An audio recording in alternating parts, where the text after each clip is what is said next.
Namaste, everyone. Okay, so yeah, in this course, yeah, we're going to explore this concept of many paths of yoga. And for me, in tonight's lesson, what we really want to understand that why do we need these many paths of yoga, and where do they come from, and how do we also understand that what I need today, what I need tomorrow, and why do I need them?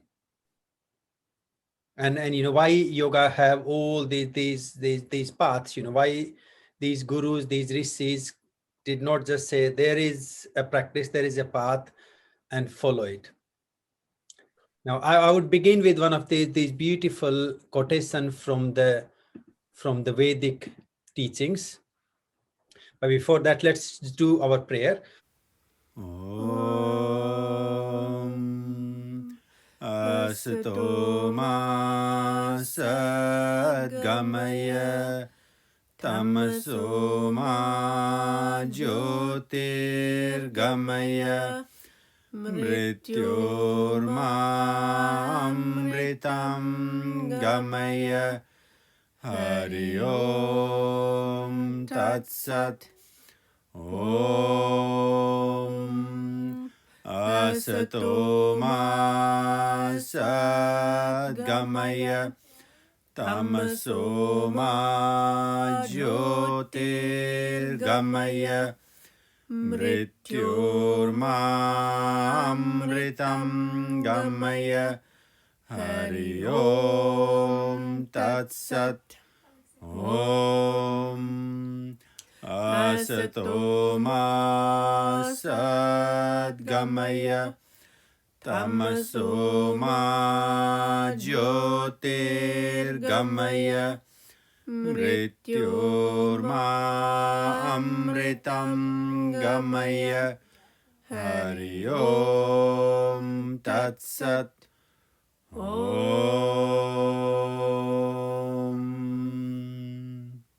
So to me, if you can dwell or contemplate on this beautiful prayer, that will really give you the foundation of the yogic darshan, the yoga darshana, and all these various paths of yoga. So what the Hinduism or the Vedic, the yogic philosophy or this yogic life, to me, think of, all these great rishis, these yogis, they were trying to find the way out of the darkness, the dullness, the worldly suffering. And this prayer, this is what we're chanting, asking the divine or the inner self, the real self, to lead us from the darkness to the light, from ignorance to the wisdom, from the mortal worldly suffering to the immortal or eternal bliss.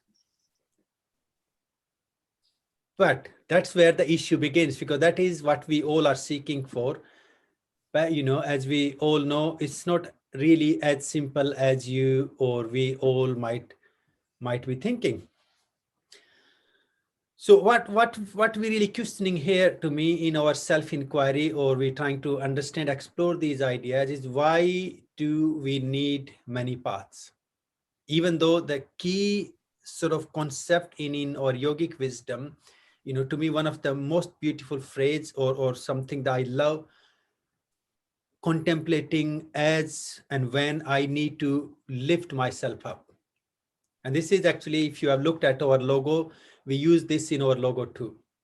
Ekam Sat Vipra Bahuda Vadanti. So it says in Vedas that the truth is one. So when we're talking about the consciousness, the divine, the supreme self, the God, Shiva, Jesus, Brahma, whatever aspect we believe in, it says that aspect of divine is eternally one.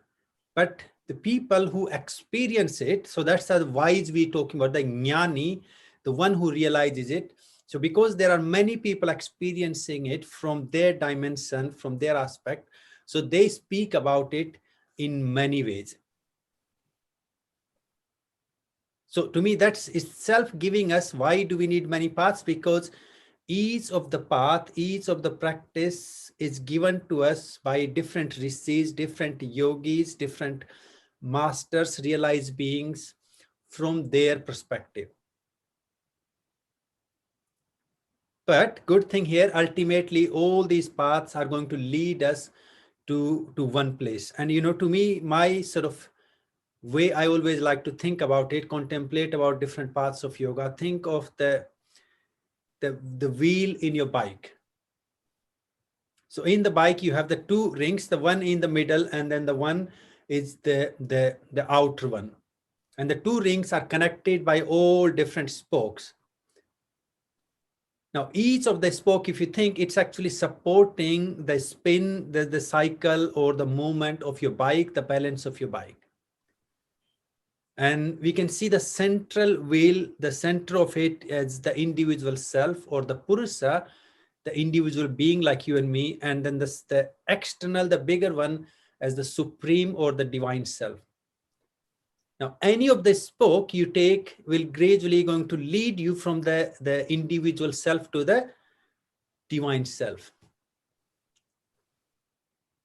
But then the issue is, if you lose one or two spokes of the bike, I'm sure if you ever remember had that experience, how pushing the bike becomes harder and harder. So in a way, we really need to understand this multi-dimensional aspect of yoga. And this is something I feel sad that what we have really lost in our modern time, that people are too much caught up in one or other. Either it's a physical, it's a mental, or it's a meditation. They never see how all these paths are connected, and each of these paths are actually complementary, supportive, and sort of enhancing each other. Now, that is the first concept. The truth is one, and we see, experience, or speak about it in many ways. The second concept to me comes from really Swamiji, Swami Geetananda Giri, our guru, or the founder of Geetananda Yoga. He mentioned several times in his step-by-step course and few of his other teachings that health and happiness is birthright of each and every living being. Health and happiness is our birthright. Now, obviously, he further takes it to the next step where he says, well, health and happiness is your birthright, but you must claim it. And how do we claim it? By doing everything that brings happiness, doing everything that brings joy. Now, if you look at each one of your own potential, because that's where the question you can answer to yourself, like, how do I claim it? How do we claim it? To me, the first question in your meditation, in your practice can be, what really brings joy to you? Some of us love if we can go and have fun around music, singing. Some of us like to just sit quiet and meditate. Some of us like to take part in service. Others like to take part in the wisdom, the discussions. Some people like to play with the sounds, the mantra or the instruments. Some of us find it more transcending or blissful when we can walk in the nature. So here we talk about claiming that inner happiness, the inner tranquility, but that inner happiness, the tranquility for each one of us has to find our own individual potential to claim it. And that's where, to me, the next step of this lesson, as we talk about, it takes us there.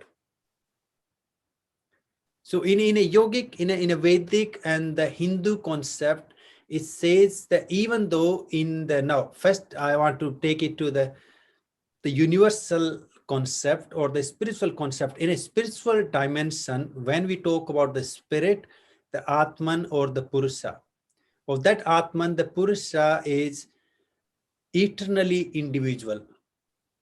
It's pure. It has nothing to do with the samsara or the world or this worldly suffering or the experience.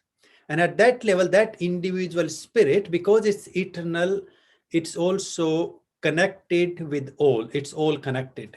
It's the concept of duality and non-duality. So the concept, seeing that the self in us has nothing to do with the body, the mind, the senses, the world, the suffering. And then the non-duality, that self is connected with the supreme higher or the divine self. Now, in this idea, in the Vedantic wisdom, is said that you're not only individual, the jiva, but you also an individual after every breath. So it says that your every breath is your new birth. And to me, as one of the concept earlier, I was saying, Georgia was sort of reminding me, it comes from, the Latin and the Greek. The concept like the inspiro, expiro, breathing the life and letting go the spirit, letting go the darkness. So in the Vedantic, in the yogic wisdom, we also believe that the key concept, you're not only individual by birth, but you also a new individual after every breath. And this is why we like to learn to breathe consciously. Because each breath you're taking, you are breathing, taking the whole universe. And I really love actually, when we come to some of the concepts like the Panchabhuta concept, how our body has been accumulated, how we accumulate our mind, how we accumulate our spirit. Now, the conscious way to accumulate it is consciously accumulating all the healthy, the positive, the higher energies, which leading you to connect to the higher, the cosmic energy, the divine. But unconsciously, we are accumulating all the blockaging, hindering all the negative energy, which are actually taking us away and away from the cosmic, the eternal, this pure consciousness. So here, as we're looking at the individualism, this concept of a new being. Now, because we all are individual, I don't know how many millions of us on the earth, each one is individual. And it says that because of that individuality, each one will have to find their own path. And why do they say that? Because, see, yoga does not believe in learning. It does not believe in memorizing. It believes in following the practices, following the path. And even though we all might be following the same path, but well, each one of our individual experience of that path, I'm afraid to tell you, in a really nice, blissful way, is going to be different. Because the way our mind processes things, the way our ego, the way our senses, the way our intelligence process things, and because of all that, our experience is different. And because of that individualism, each one of us need a different path, a different practice. Now, you're not only needing a different practice for the lifetime, but you might also need a different practice in every next or another day or every other breath. Now, think it in a more simpler way. Sometimes you wake up and your body is just feeling down and heavy and stagnant. Well, get on your mat and do a couple of rounds of sun salutations, some mukha bhastrika, some jatis, shaking around, and you have managed to burn out that lethargy. And you're changing the dark, the dull, heavy energy into the vital energy, into the tejas. Or your mind is feeling so agitated about something, and you just sit down, close your eyes and relax and just follow your mind to refine, to let go some of the negative thoughts. And you start to feel calm and collected with yourself. So hopefully you all can see why the yogis have offered us all these different paths of yoga. And the only place I have found that, all these paths, even though not every path, but, when I start to look at the practices being described, the Bhagavad Gita will be the one scripture where so many of these paths have been described by Lord Krishna in some subtle forms. So now, as we're talking about the darsana, the yoga as a darsana. So the darsana has many, many meanings from our Sanskrit language. Literally, darsana can be seen as the vision. Think of when you're doing your prayer and then the divine gives you the vision. You go and see somebody and the person comes in front of you and give you the view, let you have the vision of them. So in that way, where in Hinduism, we say darsana is the viewpoint or the eyes that we all have at a conscious level, the eyes of the soul, which allows you to see the life in a particular way.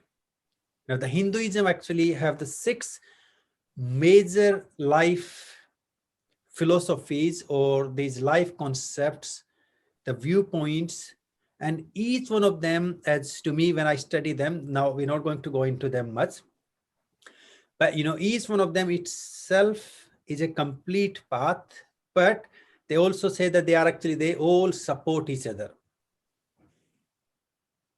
And some of the practices, some of the paths we're going to go into, they will connect. And as we go into the extension of these paths each week, I will bring it back to which of the philosophy that connects with these different paths of yoga. So here we got the Nyaya, Vaisesika, Sankhya, Puru Mimamsa, Uttar Mimamsa.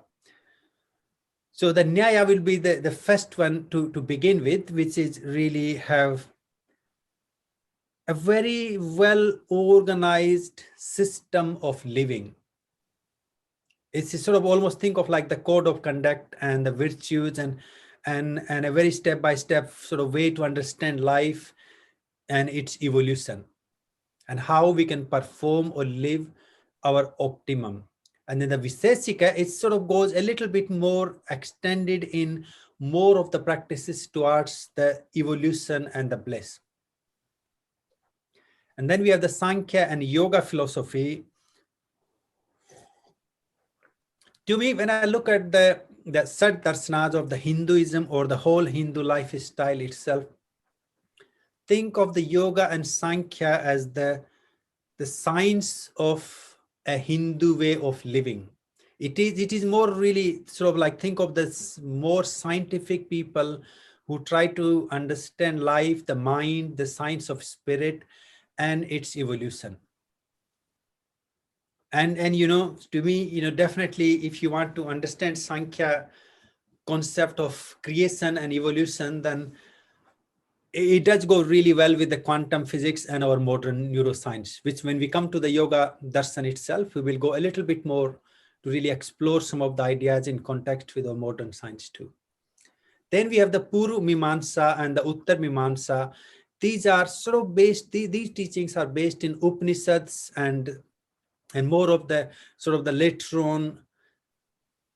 Think of that as a commentary or simplification or enhancement of these teachings and bringing them to more of people who maybe are not as wise or as enlightened or as knowledgeable like those great rishis like Patanjali. So to me, I would definitely put myself somewhere in these 2 categories. And, sort of, I do learn more from the Upanishadic scriptures than when I look back at the Vedas itself. And so far, if I be honest with you all, I'm happy to admit, every time I try to dwell into the Vedas, the original teachings, I still get headache in couple of minutes. And I just feel like it's almost like, if I have picked up a literature book while I only know the alphabets. That's how far complex it can be. So anyway, these are the 6 major of the life philosophies of Hinduism, and yoga is just one of them. Now, when we expand it, obviously there are also the minor philosophies or the minor Hindu paths of living, like we have Jainism, Buddhism, Sikhism. There are many other paths which sort of gradually are subdivision of Hinduism itself. In Buddhism, Buddha, he just took some of the fundamental practices of Sankhya yoga itself and some of the meditation practices and he took it out. Same with the Jainism, the Jainism took more of the Nyaya and Vasisika, the virtuous practices, and their primary practices, ahimsa, or the attitude of non-harm or non-injury. So these are sort of some of the darsanas that worth to contemplate about. Now, as we're talking about these different yoga darsanas, and in Vedanta, I really love it actually in one of the Sankaracharya's work, he mentions that these many parts of yoga, we need them simply for purification. purification of mind. And he categorizes, or he describes, the three different impurities of the mind. And he said more our mind is impure. Now he is using the word impure, asuddhi. I guess for us, we can also think of these are the layers we are putting on top of our spirit, or the antar jyoti, the inner light, or the bliss that is there. And the first, the category of the impurity he uses the malla. So the malla is the toxins. Now, to me, the malla can be seen as in your body through the food, the unhealthy food that we cannot digest, all the toxicity that goes in, toxicity in our breath through the pollution.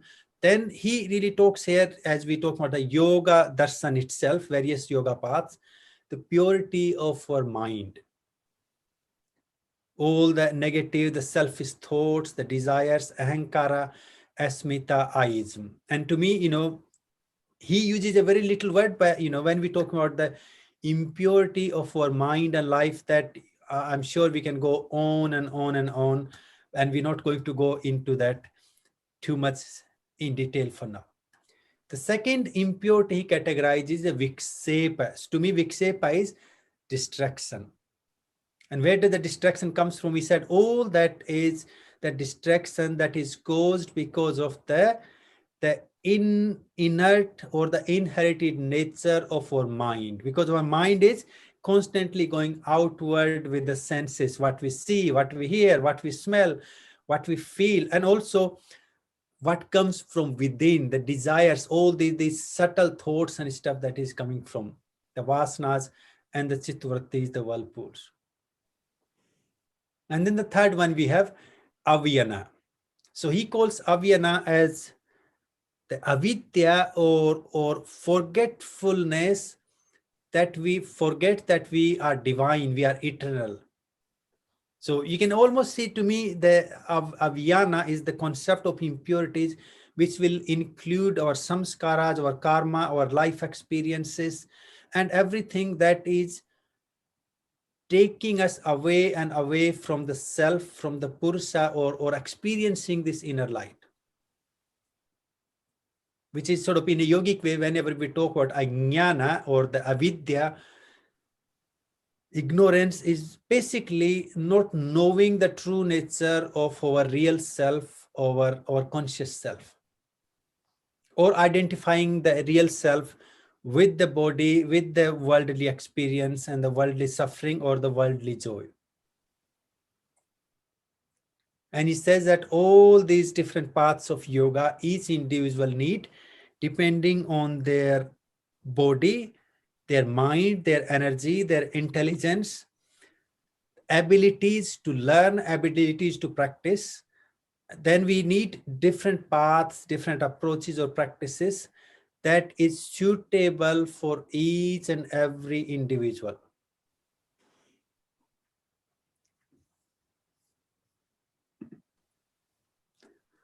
Now, when we look at the one of the ancient concept in Upanishads and Bhagavad Gita, Lord Krishna mentioned it. Out of many paths of yoga, he said the four are the major paths of yoga.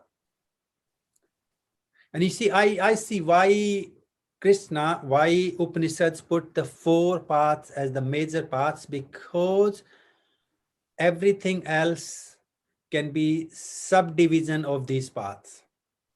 All other paths that we want to understand or look into, Swamiji would mention, Swami Getananda Giri, that there are 18 major paths of yoga that everyone should try to understand at some level, that give them ability to understand the complete or the holistic science behind the practices. So for me, if I don't really understand the concept of bhakti, concept of jnana yoga, and try to practice hatha yoga, to me that is just merely a physical practice, physical exercise. And if you have ever thought, well, what difference does it make when you go into an aerobic form of exercise, a gymnastic form of exercise, and a hatha yoga, a vinyasa class? Because when you step into, I'm talking about the traditional classes, okay? I'm not talking about the the modern classes where they will do the practice with a bottle of beer or a loud music. I'm talking about people who have that traditional attitude, because you are bringing meditation, you are bringing breath, you are bringing awareness, mindfulness, the wisdom. That's what makes it different from a mere form of exercise. So in that way, when you start to look into it, you can see that many paths will be the subdivision of these paths we discuss here. So the four major paths, the supreme paths of yoga begins with the karma yoga, a path of selfless service. And some of you have done just completed Bhagavad Gita course together. We have discussed so much on some of these paths. Bhakti yoga, a path of devotion. Raj Yoga. To me, Raj Yoga is a path of Ashtanga Yoga, but Raj Yoga really gives us a full detailed understanding of our mind, our spirit, our life, creation, evolution, and how do we deal with it. And it gives us the practices. In Ashtanga Yoga, it really details the concept of pranayama, the asana, the meditation. So that's where we can see that the 8 paths of yoga can be the subdivision of Raj Yoga or Ashtanga Yoga itself. We have the Jnana Yoga, a path of wisdom, self-inquiry, or knowing what is worth to know. And then we have the other paths out of the, more than this now in a way. As I really love to begin, when we start to understand the other paths of yoga, I love to begin with the Hatha Yoga itself, because some of these paths are more to prepare our body, mind, or spirit, or energy to understand the highest, the supreme path of yoga, which is the Raj Yoga. Now, when we're looking at some of these paths are actually taking yoga out of the ashram system, out of the sannyasa system, into our worldly life or grasta marga.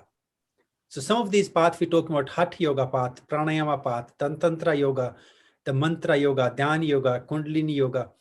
These are really the more of the practice side of yoga, which can be practiced, can be understood by each one of us and followed those practices, those paths. So here, the Hatha Yoga, that is the Hatha translates as the forceful, the vigorous. Hatha also translates with the 2 words Ha and Ta, the sun and the moon. So using your body as a tool, as an instrument, your breath as a tool and instrument to enhance the vital energy and raise the energy from the lower into the higher, into the balance. And he says Hatha Yoga is the path, the marga, to prepare our body, mind, and spirit for Raja or Ashtanga Yoga. We have the Pranayama Yoga as a complete path too, where we explore the concepts of prana, the concepts of breath, and that leads us into awakening the Kundalini, or awakening or rising our energies up. Now here a couple of paths, when we look at the Tantra itself, even though the word Tantra seems to be, the minute we say in modern time, it's quite interesting, as I'm trying to produce the lesson on that for you all too. It will be my first lesson really since I came back to UK. Actually, I will be doing a full talk on Tantra. This is very interesting that this is how even I was scared or panicked, like, how some of the words that we have taken them to such a selfish extent. Whoever took them, I don't know, because I haven't got time to research who started some of these new age yogic traditions and why they started it, to benefit themselves or to benefit people. But anyway, that's not our subject. But Tantra is one of the really most beautiful aspect of yoga. And definitely I would say the tantric path of yoga is another one which is all inclusive. Because in Tantra, we will have to study the Raj Yogas, we have to study Jnana Yoga, there are more Hatha Yoga sequences, practices in Tantra. there are more pranayama in Tantra, there are more visualizations, guided practices in Tantra than anywhere else you will find. And at some point, I've definitely starting to think now that we would love to run actually a teacher training course in the pure tantric tradition or the Tantra yoga. But still, I'm not sure. I think I still got my reservation because I don't want people to sign up and come here and get totally disappointed. Because that's the issue, that some people don't even read what they're signing up for. And then out of the Tantra yoga, then we have the path like the mantra yoga. In mantra, we use the mind as a tool. The mantra, the chanting, various mantras, like we chanted one mantra today. Dhyana yoga, which is the path of meditation. And the Kundalini yoga is very interesting that even though we see Kundalini yoga as a complete path in modern time, but actually in ancient time, Kundalini yoga used to be a very little of Tantra yoga. This is very interesting, and again, it will be worth for me to find out when the Kundalini yoga itself become a complete path. And now and then I wonder, maybe it is me need to look into it. It's not actually one of the ancient path. So the only scripture I would find in Kundalini yoga, which doesn't mention Kundalini as a path, complete path of yoga itself, but it only deals with the chakras and with the Kundalini and nothing else. And that will be the Yoga Upanishad. And that's, to me, if I say I want to only study Kundalini yoga, then I will go into it. The Laya yoga. Laya yoga is a bit more subtler chanting than the mantras. Here we have the seed mantras, the beej mantras. And I'm sure you all would have some experience, when we do the Om chanting, if you all remember, some of you might remember and others might not, where we begin something like Om, and then gradually we actually speed it up, something it goes towards the end, it goes quite amazing.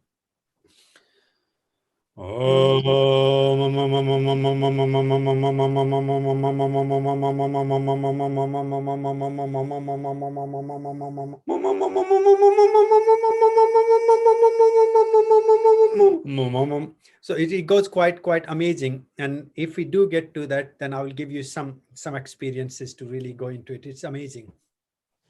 And it's definitely an amazingly powerful practice to liberate us from so many old stuff. But as it's a pretty advanced path of yoga, we need to really prepare ourselves for actually trying to follow these practices. The Swar Yoga, another actually a very subtle science of yoga. Also, people see it as quite a mysticism too, because there is a lots of mystic concepts got involved in it too, in as the path progresses. But the Swar Yoga really deals with our panch pranas, the nadis, and the concept of the Shiva and the Sakti. Again, it's a subdivision of the Tantra path of yoga itself. We have the Japa Yoga. So the Japa Yoga uses the beads. Think of that I'm just trying to give you all a simple example where you carry the beads around with you and you repeat the mantra several times. So it's again the chanting of the mantra. In Japa, instead of just chanting Om, you chant the mantra in multiples of 108, and that becomes a complete path itself, known as the Japa Yoga. And then the ultimate path of yoga, which in a traditional Hindu Darshana, when we're looking at from the traditional perspectives, that this path of yoga is the ultimate goal, and each one of us should really take this path from 87 onward, and that's the classical time. I guess now if we say 87 onward, maybe there will be nothing left. So we can say we can try to take this part, I don't know, say like 65, 70 plus at some point, where we should really go away from the social life and try to have this complete enhanced experience of the spirit or the divinity. And that sannyasa concept, really think of your life, your existence, your body as an accumulation. I don't know how many of you think, have you ever contemplated on how you have accumulated the body that you are living now? You know, the whole universe lives in you. Eating food, breathing, drinking, everything that has gone in your body, well, you have accumulated this body. Similarly, you have accumulated your mind, you have accumulated your experience, you have accumulated your intelligence. Now, the concept of sannyasa yoga is actually consciously giving it back to where it comes from. So if you have accumulated your body, think of sannyas yoga as a process of consciously letting it go, giving it back to the nature or to where it belongs to. And that is, to me, in a more profound way, what enlightenment, liberation really mean. You know, if I have used the credit card, if I pay it consciously, I am free of my debt, isn't it? And if I don't pay it, then they're going to force me to pay it back. So the sannyasa is the path of giving it back, everything that we have accumulated, giving it back to the source itself.